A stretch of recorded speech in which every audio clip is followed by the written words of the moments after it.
Hey everybody, welcome back. My name is Abby. I'm with Fitness is Medicine. Today we're going to do another great workout you can do in your home with very little equipment. All you're going to need is a TheraBand or an exercise band of some sort, one dumbbell, a little bit heavier if you have it, and a ball if you have one. If you don't have one, then we can accommodate that, but grab a fit ball if you do have one, and those are the only three things you'll need for today. So we're going to start off on the floor, and this is where we're going to need our dumbbell. Remember to come into these workouts warmed up and ready to go. So 5 to 10 minutes of a cardio workout up and down your stairs, maybe on your treadmill, around your house, around the block, something like that. Get your heart rate up, get your muscles warmed up and ready to move. Okay, so we're going to start off with the one dumbbell lying on the floor. Baloo is here to help me today. Right, Baloo. So I'm going to have you lie down on the floor with your knees bent, your feet flat on the floor, and the dumbbell holding it just like this on the ends. So we're going to go up into a bridge and hold the bridge while we do a lat exercise. Make sure my ball's not in my way here. So press that weight right overhead, up over your chest, flatten your back, squeeze your glutes. We're going to go up into a bridge and hold that bridge while we do a straight arm lat exercise. So here you're keeping your arms straight to engage those large muscles in your back. So this is getting your shoulders and your back.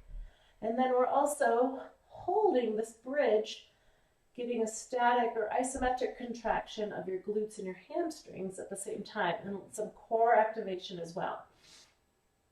So keep breathing is the most important part here. Keep those elbows straight so we target your lats and not your triceps. If you need to come down out of that bridge at any time, that's okay. You can come down and then go right back up into it. Let's do one more. And 10. All right, good. And come down, and then we'll put that weight off to the side as we will not be needing it again. Okay. Come up slowly. Make sure you don't get dizzy. So we're going to come over onto your hands and knees. Come up slowly so that your blood pressure can regulate, and stand up. Now we're going to grab a chair. So if you have a kitchen chair or a sturdy chair or of some sort, or a bench or a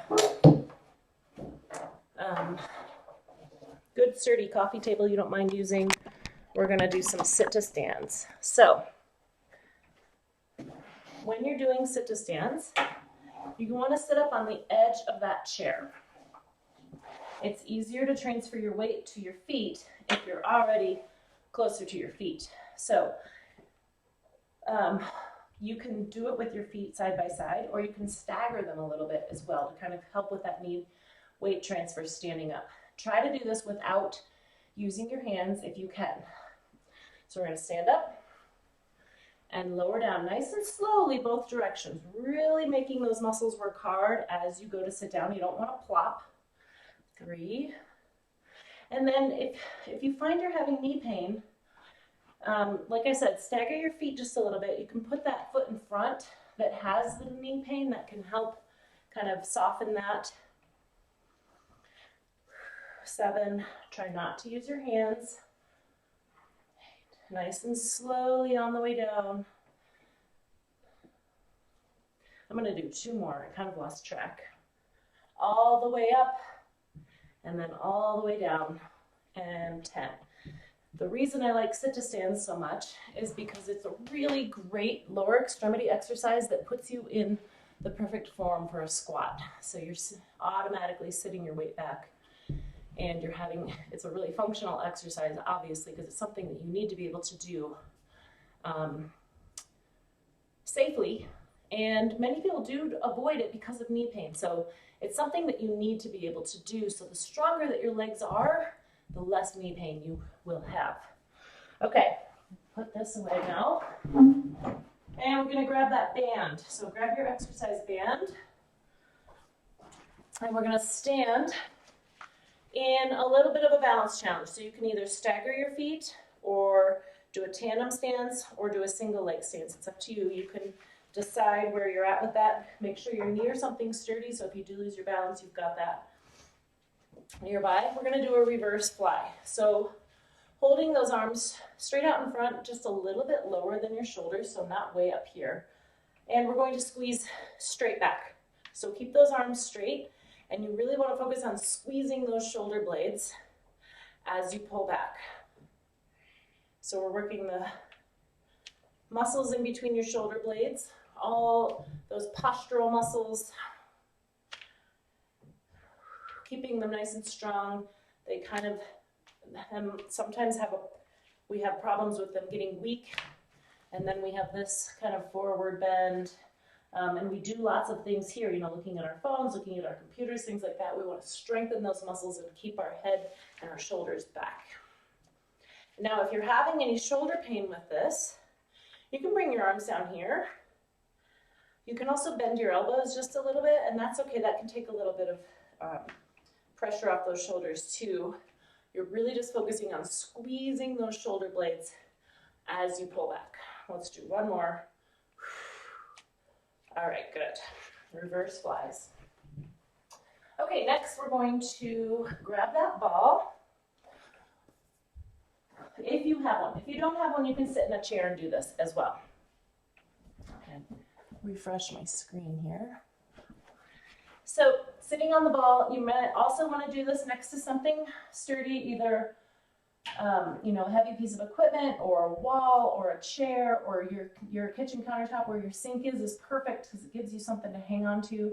And we're going to do some marches. So I want you to sit up nice and tall, pull those shoulder blades back, tuck your chin, and then slowly march those knees. Now, if you find this difficult, you can put your hands on the ball, and that will give you a little bit of extra support. Nice and slow. And then if that's still too difficult, grab onto something nearby. That's okay. This is a balance and core exercise, but it's also a hip flexor, lower extremity exercise.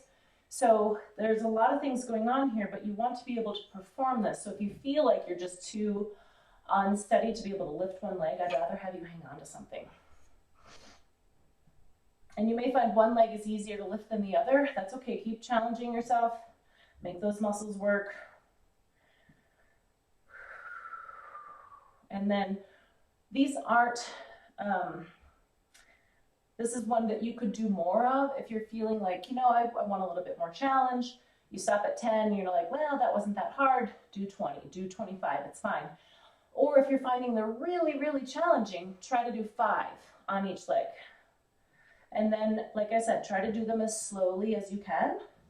And make sure you're keeping your core nice and tall, your chest and your torso, everything nice and tall, so that we're not kind of doing this.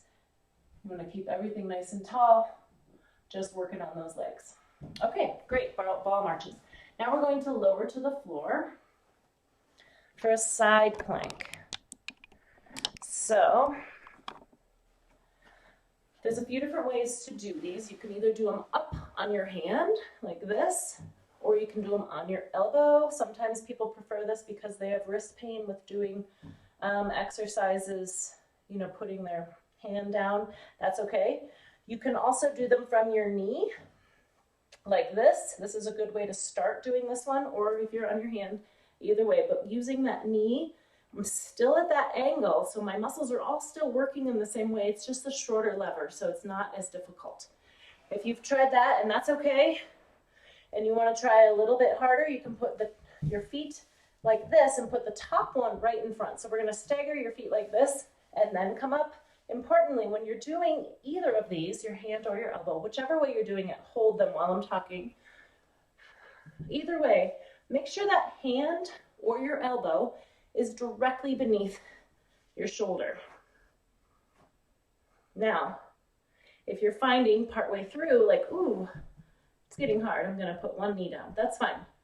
All right, I'm gonna switch sides, because if you were holding that the entire time, that was a long time.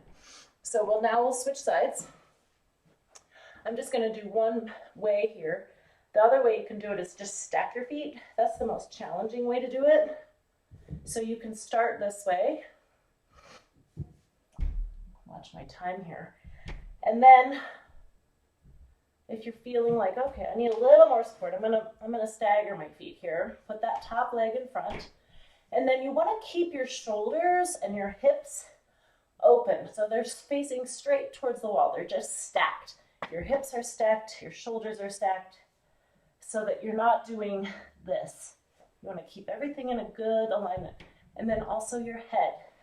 Remember then, if you need to, you can put that bottom knee down, kind of just get yourself through that 30 seconds. And rest. Good. Okay. Now we're going to stay on the floor and do some clamshells. So, right in that same side, the key here is to get your hips, just like I said in the side plank, get your hips stacked.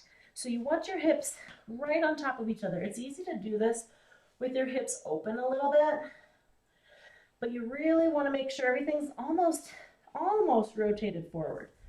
And you won't want to be rotated forward, but if you think about that, then it's really going to make your glutes have to work here. So you're going to leave your feet together and lift and lower that top knee. Nice and slowly, 5, 6. And if you're not feeling it in your glute, you can kind of reposition yourself. You can kind of restack those hips, keep your shoulders stacked right on top of each other.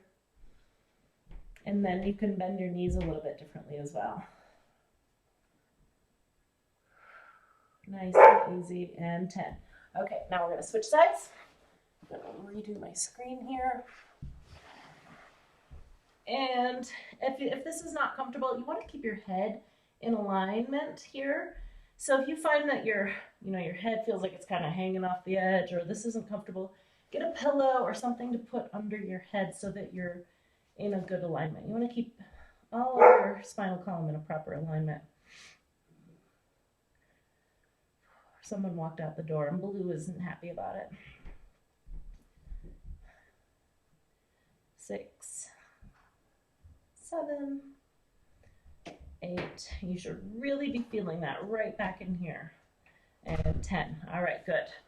Okay, that's it for today. So go ahead and go through these 1 or 2 more times. You can add some cardio in between to get your heart rate up, give yourself a good full body workout, and remember to stretch and cool down at the end. As always, please let me know if you have any questions, and keep moving, everybody. Thank you so much.